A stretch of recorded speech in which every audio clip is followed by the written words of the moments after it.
I was not looking for anything unusual. Honestly, I wasn't. It was just one of those ordinary, semi-chaotic weeknights. The kind when you're already planning dinner and mentally juggling 100 things.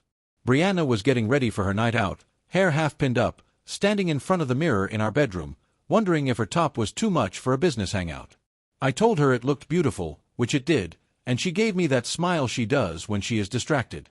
"Babe," she yelled out, twisting the cap off her lipstick. "Can you get my keys? Should be in my tote by the door." "Yeah, got it," I answered, walking over without hesitation. Her purse was slouched against the wall next to the shoe rack, where it always landed. I reached in, sifting through the usual suspects, phone charger, hand cream, and a half-melted protein bar, until my fingers came across something surprising. A folded piece of stiff, slightly glossy paper. I paused and pulled it out halfway. It was a receipt, nothing unusual, but the way it was folded, almost too meticulously, made my chest tense. It was not one of those grocery store slips or Target runs. This came from a place I didn't recognize. Cypress Vu Bistro. Monterey. I blinked. Definitely not Stockton, where she claimed she was trapped late at work that night. It's as fresh in my mind as it was yesterday. I volunteered to stop by and drop off Thai cuisine. She responded back, "Don't worry about it. Babe, I'm inundated with reports. Might not leave the workplace until after 10. But the receipt stated differently. 2 entrees, filet mignon and grilled sea bass. A bottle of wine that cost more than I would spend on a weekend getaway. The dessert was at the bottom, just over the total, which made my stomach turn. Chef's recommended romantic surprise. My heart didn't stop, but it slowed, as if it was giving me a second to process what I was seeing. The receipt shows a timestamp of 7:43 p.m. on the same Thursday night. She had spent the night working late. I just stood in the hallway. The receipt balanced on my fingers like a live wire. Part of me thought there had to be an explanation. Perhaps it was old, but the ink was too crisp. The paper still smelled like the envelope it was undoubtedly delivered in. This was not ancient history. It was last week. Monterey is almost 3 hours from us. A complete evening excursion. You don't just happen to end up there after work. Not with a 2-person supper and wine pairing. I felt something chilly in my gut. Not theatrical, not Hollywood-worthy rage. Just a steady, creeping chill. The room seemed to darken despite the fact that nothing had changed. I folded the receipt exactly as I had found it. Slid it back into her bag's side pocket. My hand shook slightly as I took out her keys. When I stepped back into the bedroom, she was putting on earrings and singing something quietly. "Here," I murmured, handing her the keys with what I hoped was a nonchalant smile. She caught them, said another distracted thank you, and kissed my cheek. "I might be late," she remarked. "Don't wait, okay?" "Sure," I said, as I saw her turn back to face the mirror. That's when I realized something had cracked open. I didn't say anything, accuse her, or even inquire where Monterey was on her calendar. I just stood there, pretending everything was fine, like a naive idiot in a sitcom. But my brain had already started to function differently, keeping track of details and making observations.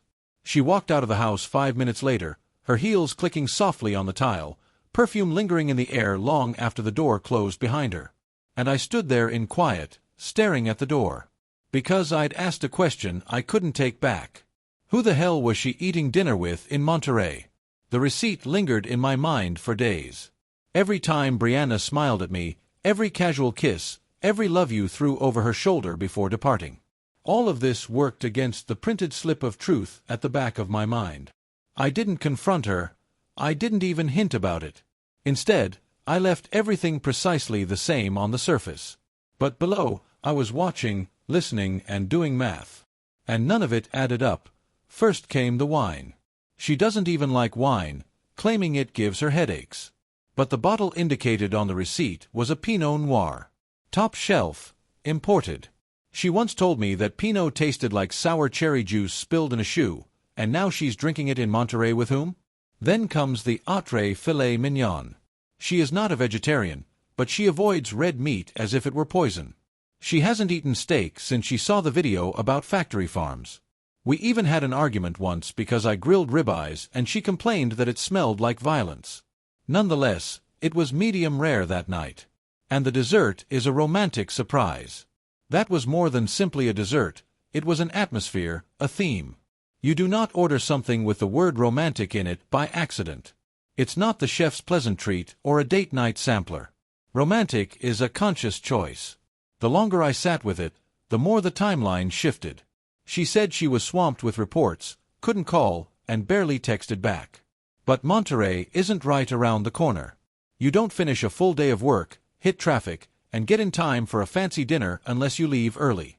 That means she lied outright. I started remembering how she texted that night.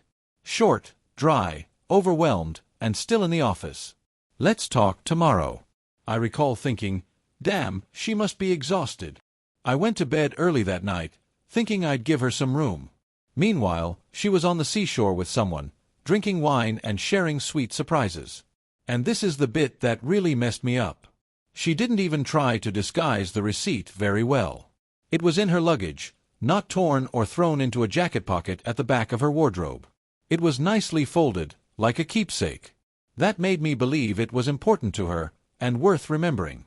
That's what scared me, because a fling is horrible, yes.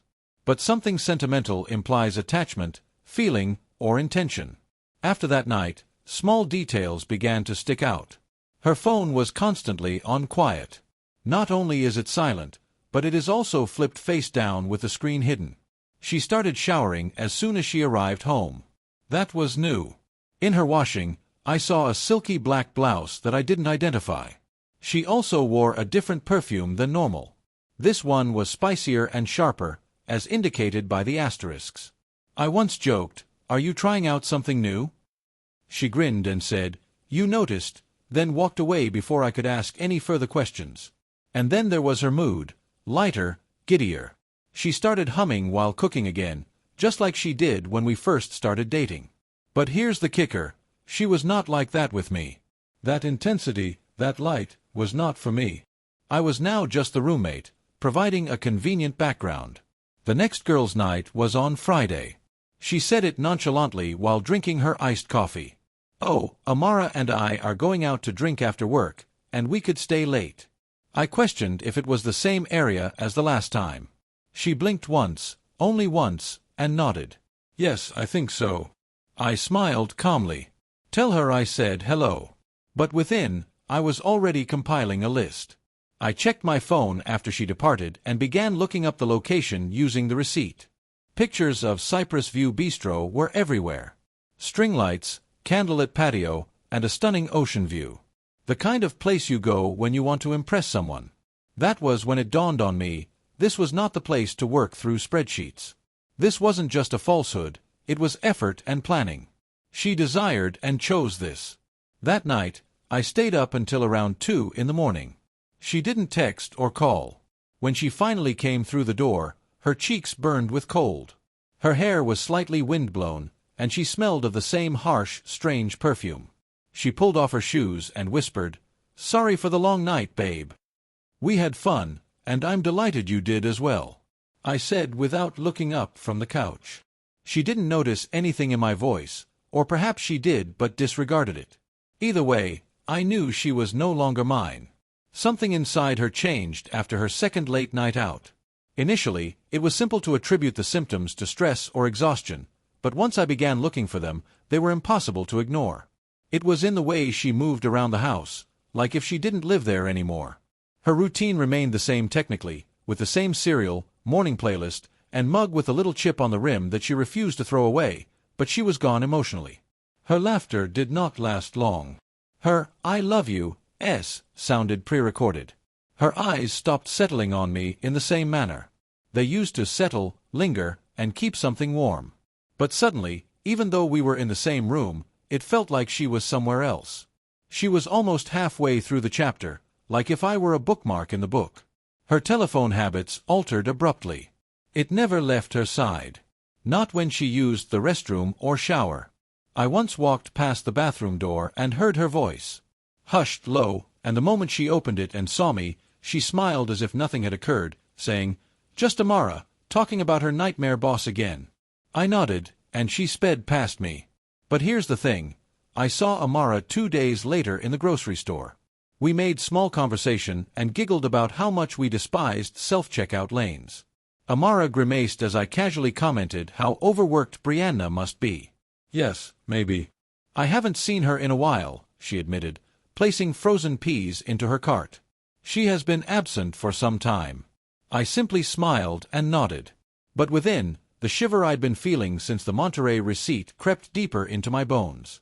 Brianna's world was breaking in two, and I was stranded in the irrelevant half. The next girl's night featured even more polish. She got her nails done and spent an extra half an hour on her hair. She sapped her customary sneakers for heels I hadn't seen in months, possibly since our anniversary. I stood in the doorway and watched her twirl in front of the mirror. "You look nice," I remarked flatly. She looked at me in the mirror and adjusted an earring. "Thank you," she replied casually. "We're doing a really low-key wine bar event downtown." I nodded and kept my expression bland. But in my thoughts, I was already planning things out. The drive, the parking, and the distance to Monterey if she left just after dusk. After she departed, I sat in our shared kitchen. I was sipping the whiskey I had saved for Christmas on the island she had chosen. I looked through our previous images, looking for the version of her that made me feel at home. And I could not find her in any of them. This new Brianna was lighter, but not in a joyous sense. More like someone who had finally set down the heavy bag she had been carrying for too long. She returned home glowing, and it wasn't from the booze or the pleasure. It was he, whatever he was. Sometimes, when she thought I wasn't looking, I caught her beaming down at her phone. A delicate, reflexive smile, the kind that people save for memories. But she wasn't staring at my memories. I knew that. She stopped asking how my day went and began forgetting the facts I had just told her. When I told her that my cousin Shane was coming to town, she responded, "Wait, who's Shane again?" Even though she'd stood next to me at Shane's wedding 2 years earlier, cheering as if she meant it, it felt like she was clearing her mind of our history to make room for someone new. The fact that she did not depart stung the most. She kept coming back, sleeping next to me, eating the dinners I prepared, and occasionally laughing. Even if her eyes did not match the sound of my jokes, I could feel the weight of her deception every time she snuggled up under our sheets. I began staying up longer, pretending to read through news or watch sports so I wouldn't have to lie next to her. She didn't question why, just stopped noticing. I didn't face her yet. I wasn't prepared to hear the lies she'd planned. I didn't want to sit across from her and have her look me in the eye and say, "Nothing's happening," when I already knew the answer. Instead, I made notes on every change in her tone, new excuse, and missed hour. I made my case in silence, because if I was going to walk away from this, from her, I needed to know I wasn't insane. I needed to be able to state unequivocally that I saw it coming, that I watched her depart and she let me. I promised myself I wasn't going to cross any lines, that as long as I kept my cool, didn't spy through her communications, and didn't get worked up over every half-baked reason, I'd have the moral high ground. But that border became blurrier every time she returned home humming person's music. So I placed a call. My cousin Shane is not a private investigator by profession. He works in security for high-end events, is ex-military, and keeps things tight. But he has connections, and most importantly, he is discreet. I didn't have to say much. I simply stated that I believe Brianna is experiencing some sort of problem. His voice became quiet on the other end. "Do you want confirmation or confrontation?" "Confirmation," I stated. For the time being, he refrained from pressing more. Just asked for the basics: her car's make and model, what time she generally left the house, and when her next corporate dinner was. I gave it all to him, then sat back and tried not to feel like the type of person who pays someone to follow his fiancée. But here's the thing: when you're lied to in your own home, your dignity disappears. It slips softly through the crevices in the trust. That Thursday night, she informed me that she had a networking mixer in Sacramento. Some financial issues, cocktails, and conversation. She spoke it as if it were nothing. She even wore a blazer over her dress, as if she were trying to play the role. "I'll probably stay the night," she said. "Too much driving later." I nodded slowly. "That makes sense. You okay with that?" she inquired, her tone pleasant but challenging. "Of sure," I replied, and even smiled. She departed at 5:12 p.m. Shane texted me the following at 5:41. We'll keep you posted. The following 2 hours were the longest of my life. I didn't pace and didn't drink. Just sat on the couch, staring at the blank TV screen and counting the minutes. I felt cold all over, as if my body knew exactly what the images would portray. At 7:53 p.m., Shane sent another message. Picture. My stomach fell with a single glimpse. She was not in Sacramento. She got out of her automobile at a boutique hotel on the coast. Low lighting, ivy around the arches, and the seashore is about 10 minutes away. She had an overnight bag hanging over one shoulder. The one I bought her on our trip to Oregon last spring. She wore the perfume again. Shane mentioned it in a subsequent message. He said he detected a scent as she passed. Said she appeared calm and relaxed, as if she had done this before. Then came the final blow. A tall man, presumably in his early 40s, with a strong jawline and a casual appearance that suggested he was wealthy, approached her. Without hesitation. No glancing over one's shoulder. He smiled. She grinned back, and he leaned in. It was not a passionate movie kiss. It wasn't inappropriate or hasty. It was worse than that. It was usual. Routine. He took her handbag. She allowed him.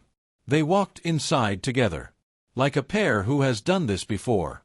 Like this wasn't a secret rendezvous. It was only Thursday. Shane provided one more photo. Her hand rested on the man's back as they passed through the foyer doors. And that was all. I did not cry. I did not anger. I just stared at the photo till my phone dimmed in my hand. Everything I had suspected, everything I had been attempting to put together felt like a bad dream. There it was. Proof. Not a maybe. This is not a misreading. It wasn't anything she could gaslight her way out of. She was cheating. She wasn't even nervous about it. Later, Shane called. He was careful and respectful. I've seen a lot of this, he admitted, his voice low. However, she appeared to be at ease. As if this were her real life. That part stayed with me. Peaceful. I did not inform Shane what I intended to do next. I just thanked him and told him I'd take it from here. I did not confront her that night. Did not call or text. I just sat in the dark, the photo open in my lap. I wondered how many Thursdays I had missed. Wondering when the woman I fell in love with stopped coming home to me. And became someone else's calm escape. I did not deserve this. But I accepted it. The truth was out now. All that remained was to disappear from her story. I didn't sleep the night after Shane sent me the images. I did not toss and turn, either. I just lay there in the dark. Brianna was cuddled up alongside him in their ocean view suite, and he was staring at the ceiling. I pictured the soft lighting, the wine glasses, and how she undoubtedly chuckled at whatever private joke they had. I hadn't heard this kind of chuckle in months. Perhaps years. But I did not rage. I did not cry. I felt hollow. It was as if someone had scooped out my core and left the skin behind to continue pretending. By dawn, I had made up my mind. I packed a single duffel. Only the essentials. A few clothing, a charger, my laptop, and the hard disk with all of our images. I wasn't sure where I was headed. Just that I couldn't be present when she arrived home. I left my wedding band on the dresser. This felt symbolic. It's like putting a chalk outline around the life we once had. I did not leave a note. There's no text. No conclusive dramatic declaration. Just the silence. I wanted her to enter expecting the usual. Maybe it's a phony smile from me. Perhaps she said half a lie. Instead, she found an empty house with the weight of her own echo bouncing off the walls. I drove out of town with no goal in mind. I landed myself at a modest rental cabin 3 counties away. Nothing fancy. Just a place off a rural road with intermittent mobile service and a rickety porch. It wasn't far, yet it seemed like another world. That first night alone, I sat outside in the cold with a beer in hand. And for the first time in weeks, I could hear myself thinking. I turned my phone off for 2 days. When I turned it back on, it burst with calls, texts, and voicemails from her. Some calm. Some are frantic. Some contain only one word. Please. I didn't respond. Instead, I watched her break apart from afar. The first step was to call mutual friends. I heard from Jenna, who said Brianna was freaking out and had turned up at her house in tears, asking where I was. I remained quiet. Then came the messages for my family. My mother and sister spoke in the same tone, concerned, perplexed, and frantic. My sister said gently, "She does not know you know. She thinks you're having a breakdown." I nearly laughed at that. If only she understood how clear my thoughts had become. Then began the slow unraveling. Her social media accounts had dried up. There will be no more wine glass boomerangs or selfies with false self-care captions. I received word that she had missed a few days of work. Called in sick. But it didn't sound sick. I just lost. Shane checked in once again. "He's gone," he explained. The man checked out of the motel alone. Brianna was still indoors. Of course, he left. That's how things go. The fantasy feels real until it is confronted with real-world repercussions. Then it crumbles. Fast. She kept reaching out with extensive emails and texts. I apologize for not including the term cheating. But they danced close enough. Some were even poetic. I made an error. I lost me. I'm not sure who I am without you. I did not respond. And silence. God's silence holds power. Filled the house where I used to dwell. I envisioned her moving from room to room, waiting for everything to feel normal again. I assumed she was rereading her own messages. I realized I wasn't going to bite. Not this time. There is no closure. She couldn't recuperate from a fight like that. There was no moment when she could cry into my breast and apologize. And I'd respond, "I know," as I have many times before. This time, I left her with only herself. Weeks passed, and I remained gone. I did not inform anyone where I was. I worked remotely, cooked basic meals, and cleared the air around me. The rage subsided into something softer. Peace, not forgiveness, is what we want. Cold, peaceful tranquility. She continued phoning. Then she paused. That was the loudest moment of all. Brianna lost control. Not all at once. It started little, like a creeping leak in a tire that goes unnoticed until the car pulls heavily to one side. Jenna informed me she was constantly inquiring if anyone had heard from me. First, she kept her cool. I said I just needed some space. But the mask shattered quickly.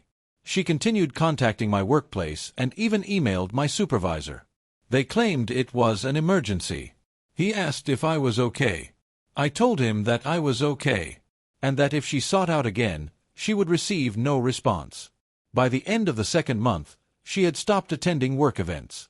One of her co-workers put something unclear online. I despise witnessing strong ladies crush weak males. It stung a little. Not because it was true, but because it was likely exactly what Brianna had told them. I did not defend myself. Allow them to believe whatever helps them sleep. The guy, whatever he was, vanished entirely.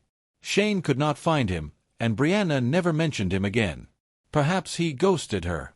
Perhaps he became afraid when he discovered I had disappeared without a word. I suppose fantasy turned sour quickly. She sold furnishings. She gave up the dog she formerly referred to as our baby. I moved into a studio on the outskirts of downtown. Jenna claimed it was scarcely equipped. It's just a mattress and a coffee table. It impacted me harder than I expected. It wasn't vengeance. I was not glad to hear she was in pain. But it reinforced what I needed to know. It wasn't only me who broke down when the truth came out. She did too. Half a year has passed. I'd settled into a rhythm. Therapy, job, long walks, and quiet meals. My heart still clenched when I passed familiar places. We used to order Thai food from this shop. The park where she initially expressed her love for me. However, the pain did not grip me as tightly as it once did. Then came the letter. There's no return address. There's no fragrance. Only my name was written in her handwriting. I used to find these scrawled on sticky notes on the fridge. Inside, there was no apology. No excuses. Just this. You didn't simply leave, Aiden. You took the light with you. Every single room I walk into now feels like a tomb. I understand that I do not deserve to ask anything from you. I just needed to let you know. That was it. I never wrote back. Certain fires are not designed to be extinguished. Some houses, once burned destroyed, are not worth reconstructing. 4 years later, Zach graduated from high school. He stood tall in his blue gown. He scanned the audience for our faces, much like he did in kindergarten performances. I sat next to my wife, Lauren, who held my hand throughout the ceremony. She never tried to replace Brianna as Zach's mother. She just showed up. Steady, patient, real. When the principal called Zach's name, he turned towards us. Beaming, Lauren clasped my hand, and time stopped for a brief moment. The past, the wreckage, and the healing. Everything pointed to this moment. Then I felt it, eyes on me. I turned to see her. Brianna, standing alone against the back wall of the auditorium. She appeared older, smaller, like life had taken a piece of her and never returned it. Her coat didn't fit properly. Her hands grasped the program as if it would hold her grounded. When our gazes connected, her countenance twisted in amazement. Then come to regret. Then, something softer. Something sad. I held her look for about 3 seconds. Then I returned to Lauren and mentioned something about the principal's speech being too long. She laughed, and we stood and cheered as Zach shook hands on stage. We moved onward. And Brianna, she remained behind. She was exactly where she should have been in the past.